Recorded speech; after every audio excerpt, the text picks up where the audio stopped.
eleksyon, 20 pesos na bigas. Ano sa tingin niyo naging sunod? Hindi kaya ito dahil sa sinabi niyo nga po na very untimely siya for the, rather, timely for the election. Parang ginawa siya pangalan sa election. Oh, yes, ma'am. Kaya nga ako nakaitim ngayon, araw na ito sa kampanya namin dahil nalulungkot talaga ako. Naglulungsa ako kasi pinaglalaruan yung mga tao na walang-wala. Pinaglalaruan yung mga mahihirap na hindi lang isang beses, hindi lang dalawa, paulit-ulit na sinasamantala yung desperation, hunger, and poverty sa ating bayan. So yung pagpapatigil, ma'am, sa tingin mo, isa na rin po doon sa naging sila doon sa sinabi nyo na ginagamit lang ito para sa eleksyon? Malamang, ma'am, kasi hindi nila kaya talaga yan ibigay ng totoo yung 20 pesos ang kilo ng bigas. Kaya nila napatigil yan, kaya nila tinigil yan kasi alam nila na hindi talaga nila kaya ibenta. Sinubukan nila mag-promise na naman ulit na alam nilang hindi nila kaya ibigay. Ma'am, sorry, parehat lang kami sa sinabi ni Yusek Claire Castro na wala na raw aasahan na anything nice word from the Vice President, especially when it comes to BBM at saka sa administration. Your reaction? Yes, ma'am. Opo. Ganun din naman sa kanya, ma'am eh. Sumasagot lang naman ako sa kanya. Hindi ako tao na kilala na unang nakikipag-away. Lagi ako ay sumasagot lang. At sinabi ko na yan dati, sabi ko, ano pa bang ma-expect natin sa pinsan ni Franz Castro na si Claire Castro? Parang ano lang yan, mami, parang sinasabi nila sa computer, garbage in, garbage out. So, pumapasok sa kanya, basura. Lumalabas din sa bibig niya, basura lang. Okay, next question, Marian. Ma'am, ganyan lang sa ICC po, yung defense lawyers po, nag-formally challenge na po nila yung jurisdiction ng ICC po sa pag-arrest po yung PRD for alleged crimes against humanity. They are appealing po na yung nga for immediate release and i-nullify po yung kaso. What's your comment on that? And nagkakausap niyo po si PRD?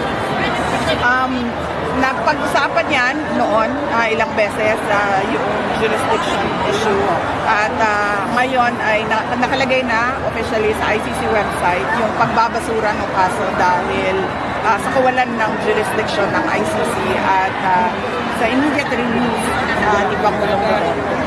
Ma'am, yes. Nakakapagpapos niyo na nito sa wala pa. Hindi pa siya. Ang huling tawag niya sa akin, ano ba ngayon? Friday. Ang huling tawag niya sa akin, Tuesday.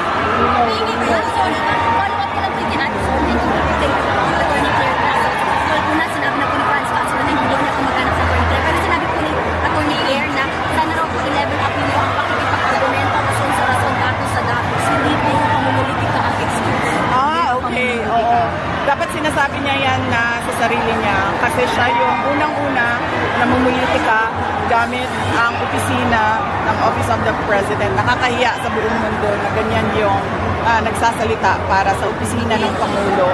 At ano ba yung sinabi niya isa? Sana inagalap niya rin po ang pakikipag-argumento siya din. Dapat niya sabihin sa sarili niya. Dapat siya pumunta sa harap ng salamin at sabihin niya yan na ngayong araw na ito ay hindi na ako aatake sa mga kalaban ng aking boss at ang sasabihin ko lang ay ang mga ginagawa ng aking boss para sa bayan. Apparently, wala kasing ginagawa yung CBBM para sa ating bayan. Kaya wala din masabi yung tagapagsalita. So sabi ko nga, garbage in, garbage out. Okay. Next question, ma'am. You have a question? VP Sara, what can you tell us about the meeting de Avance today led by Premier Olaso with your presence here in Zamboanga City? And you also mentioned na dapat kikilangin talaga ang kandidato, lalo na ang kandidat nito anong meron. At saka hanapin ang kulang sa earth sa lahat. Yes, ma'am. Oo. Kasi narinig ko kanina, tinatanong ko yung mga tao kung magkano natanggap nila sa AKAP sabi nila 1,000. Tapos, tinanong ko kung magkano tanggap nila sa AIX, sabi nila 2,000. Wala namang akap na 1,000 at AIX na 2,000. Ma'am, kahit saan mo tingnan sa budget at sa DSWD. So, dapat yung mga tao dito sa Zamboanga City, hinahanap nila na saan na ba yung kulang o balanse noong akap na hindi nila natanggap, at saka yung AIX na nawawalang 8,000 pesos. At what can you tell about Team Zamboanga in Zamboanga City? Mention na kailangan kikilanin talaga ang abilidad ng isang kandidato. Opo, hindi ako kandidato ngayong eleksyon na ito, kaya minabuti ko na tumulong sa bayan sa pamamagitan sa pagpapaalala sa ating mga botante, sa ating lahat, kung ano ba yung mga mali natin lagi kapag dumadating ang halalan. Unang-una, yung pag natutuwa tayo, sumasayaw, kumakanta, binaboto na kaagad natin. Hindi natin tinatanong kung ano ba mga pangako nito, ano bang nagawa nito noon, ano bang nasabi nito noon na nagginawa na niya ngayon. Pangalawa, yung mga malalaking politiko na pamilya. Sabi ko nga, hindi dahil Sara Duterte ang nakatayo dyan, ay automatic ang boto ninyo. Tinatanong ninyo ano bang abilidad, ano bang kapasidad ng tao na yan.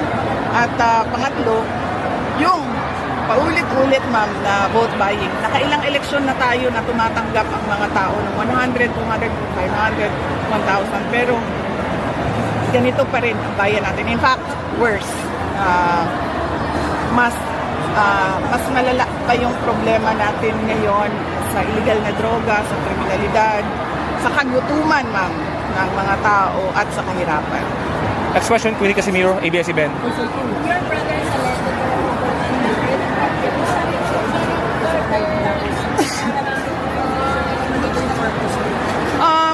Hindi ko alam, ma'am, kung anong purpose nila.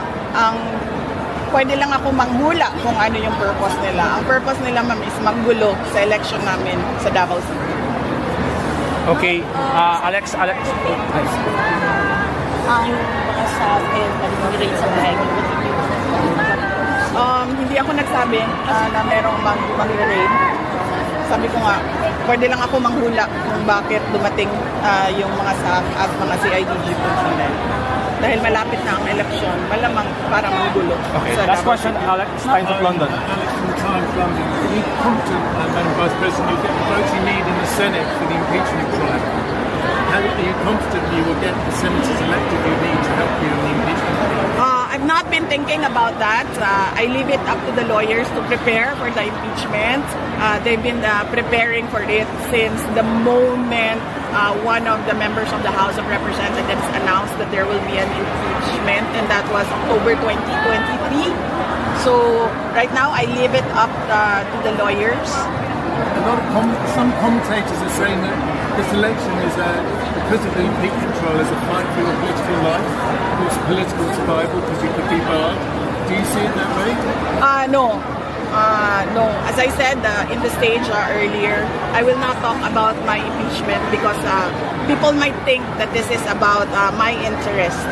I told them that you just leave the impeachment to me, and I am at peace.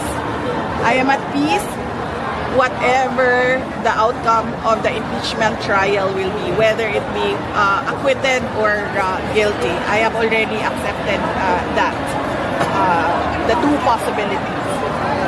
This is about politicians and the administration promising to the people that they will deliver genuine public service. As an example, this is about the 20 pesos per kilo rice that was a promise in 2022 that they remembered yesterday, and now they've forgotten about it one day after.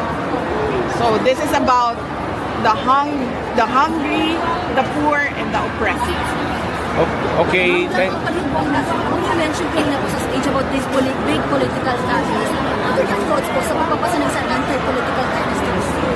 Wala akong problema, ma'am, magpasa ng batas sa anti-political dynasty. Kasi ako man ay galing din sa ganyan na pamilya. At nakikita ko din kung paano nakokontrol yung politika sa buong Pilipinas dahil lang sa tumatakbo na lahat. Ang asawa, ang anak, ang pinsan, ang kapatid, lahat ay tumatakbo. Kahit walang abilidad, walang kapasidad para mamuno.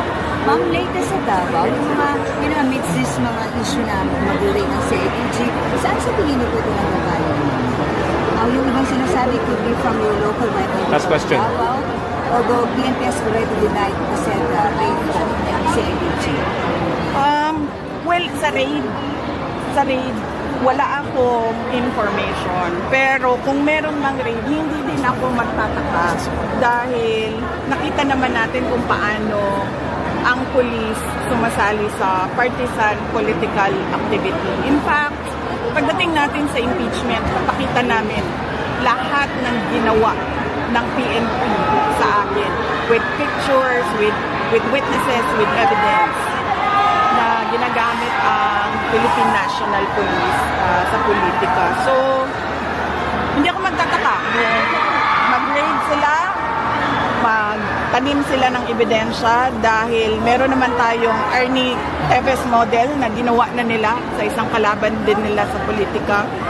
Ni-raid, tinaniman, buti na lang merong nakatagong CCTV si Arnie, so nakita niya talaga kung paano ang kawalang hiyaan na ginawa sa kanya. Thank you.